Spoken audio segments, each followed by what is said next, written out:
Alright guys, welcome to RC Mojo. This week we're going to make a start on the Tamiya Frog. Now, usually when we start a build, we start slow, mentioning some extra details. So if you've built kits before, you'll be ahead of the game. So bear with us, after step 1 the pace will pick up.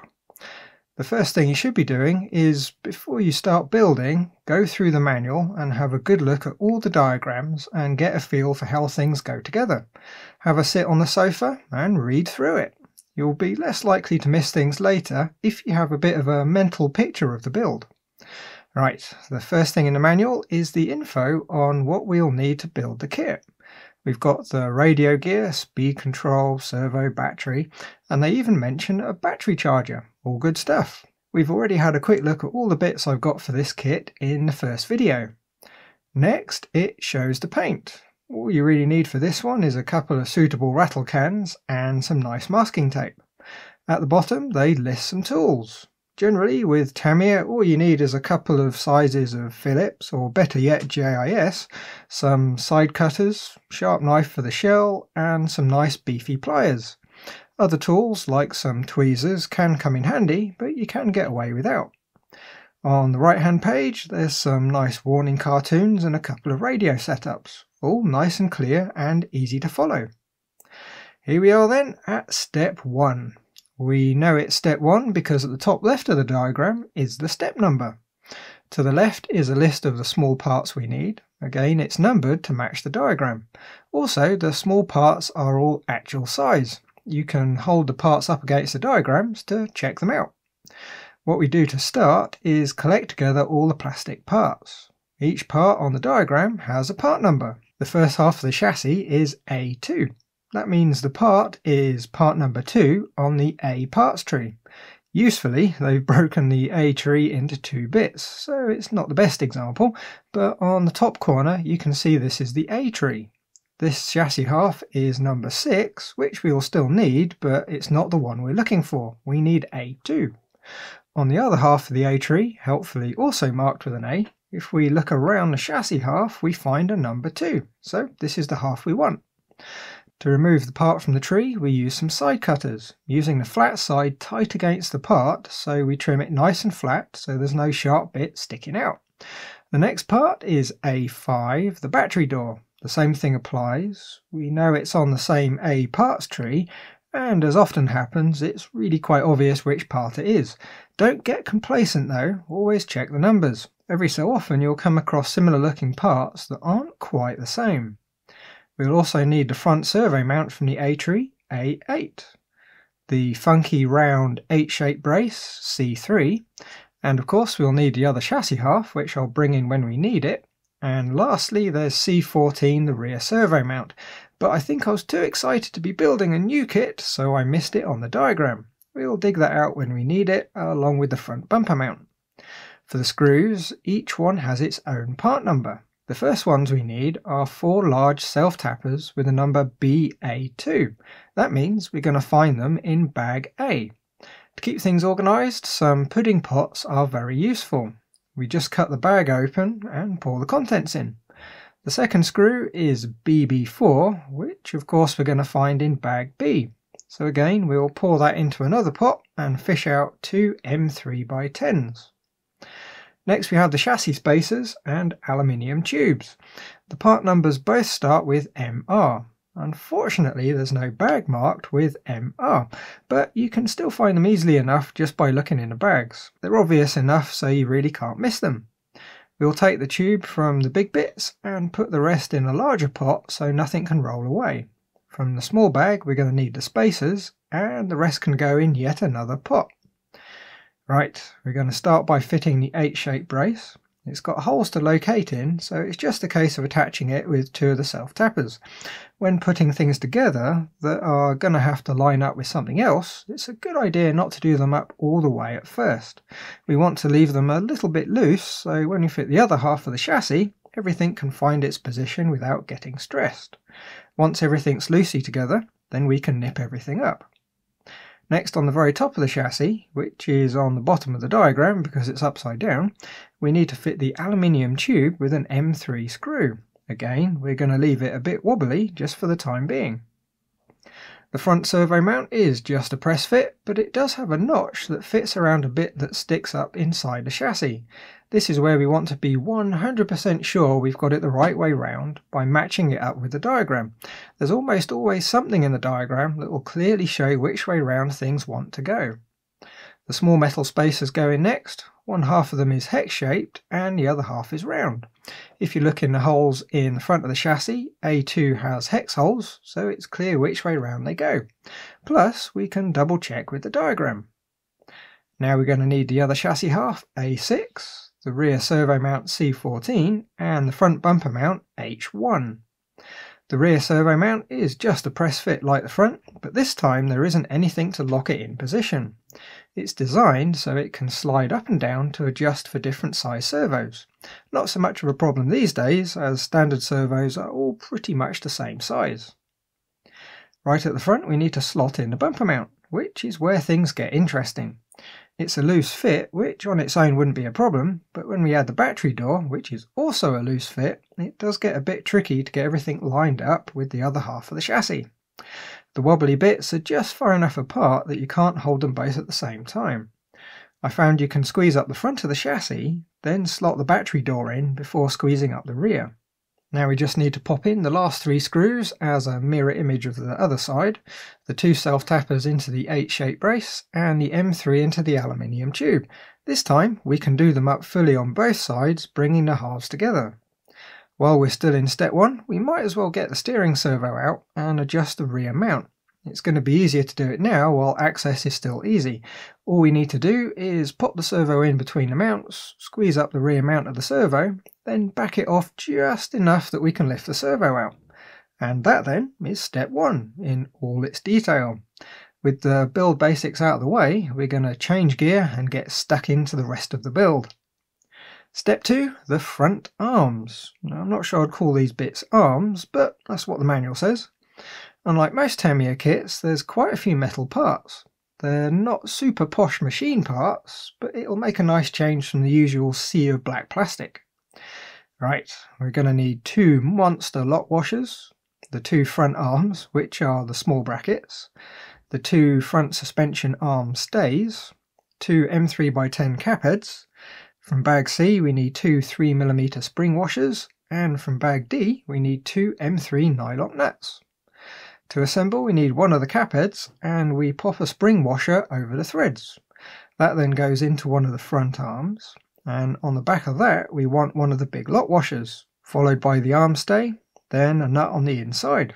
Make sure when assembling you're making a left and a right part, and also make sure that the 2 metal parts end up at right angles and straight to each other. This is, I think, the worst bit of the kit. That one screw is all that's stopping the parts rotating, so it needs to be done up incredibly tight. I seem to remember the original kit used a JS screw rather than a cap head, so it was all but impossible to get it tight enough to lock everything together. Build up a left and a right assembly, make sure it's all straight and tight, and that's step 2 done. Step 3, front suspension. This time we need the uprights, which are in yet another bag of bits. We don't need anything else from this one, so the rest can live in a pot for now. We need the 2 bits we just put together, the suspension arms, a pair of H2 and H3s. Then for screws we've got 2 long shoulder screws, 4 short shoulder screws, 4 M3 nylock nuts, and 2 radius arms, which are just bits of bent steel. From the accessory bag we'll need to grab the ceramic grease tube too. To fit the uprights we need to use 2 of the short shoulder screws. Now if you're going to be running somewhere really gritty, it's debatable whether you should use grease or not. Once it gets mixed up with the sand and the dirt, it can turn into quite a good grinding paste, making things worse rather than better. Now I'm going to go with grease, but we don't want to get any on the threads, so we'll just apply a smear on the smooth portion of the shoulder screw before fitting it.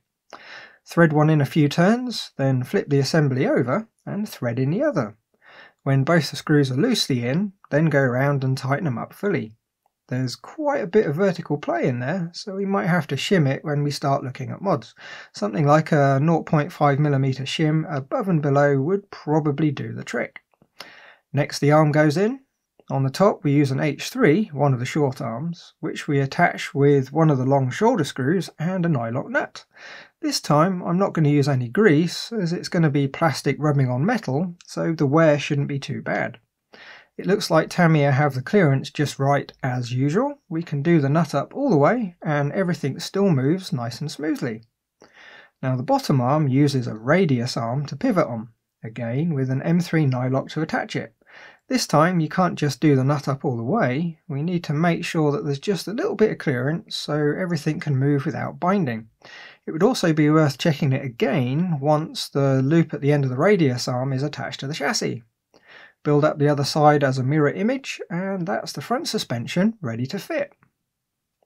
Step 4. Front springs and stays. This time we're going to need the 2 stays, the 2 front springs, 4 M3x20s, the nylon followers, B6s, which it's absolutely vital move freely inside the holes at the front of the chassis. If you drop them in, they should go right to the bottom and fall out just as easily. If they get hung up, find out why now. And to grease it up, we're going to need the small pot of anti-wear grease. Okay, first we're going to dip the end of the spring in the grease. It's almost completely solid stuff, so a quick twirl to pick some grease up helps. This is going to stick the spring into the hole, making it a bit easier to assemble, as it's a bit less likely to fall apart. Next, using a cocktail stick, we're going to apply a generous amount of grease in and around the end of the spring, making sure to get at least some pressed down into the hole.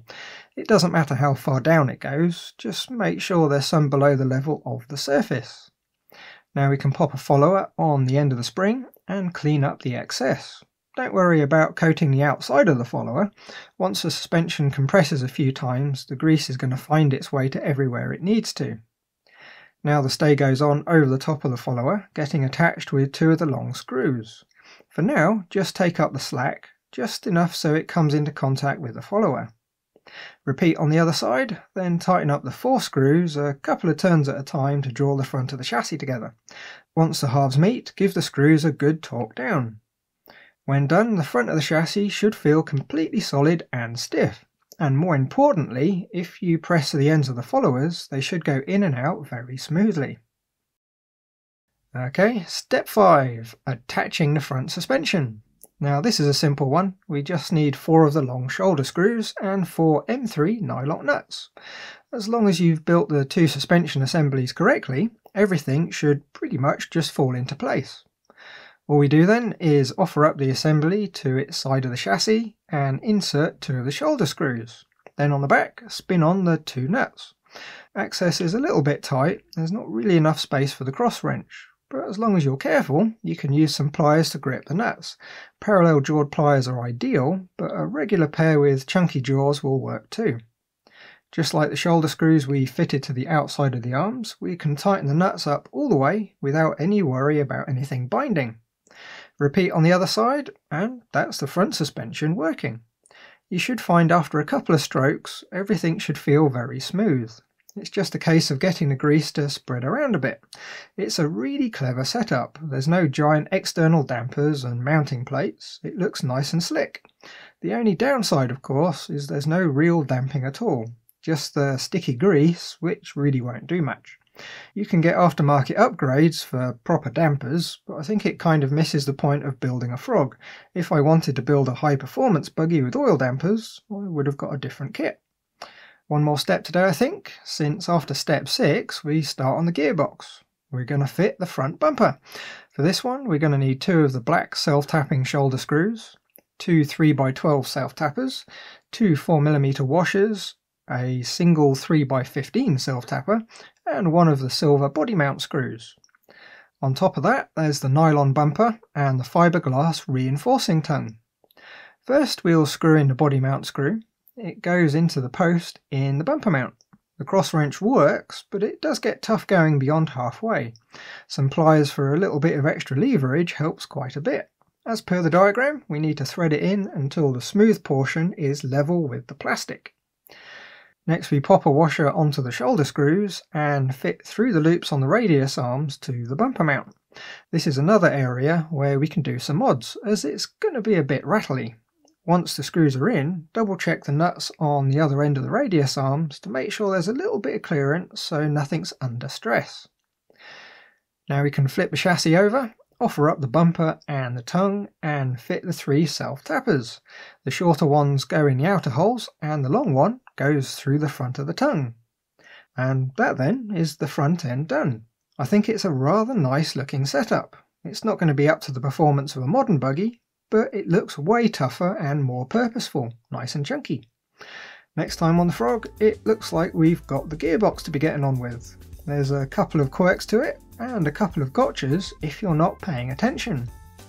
Right, that's it then. So as always, thanks for watching. Like if you like, subscribe if you haven't, and leave a message if there's something on your mind. Bye guys.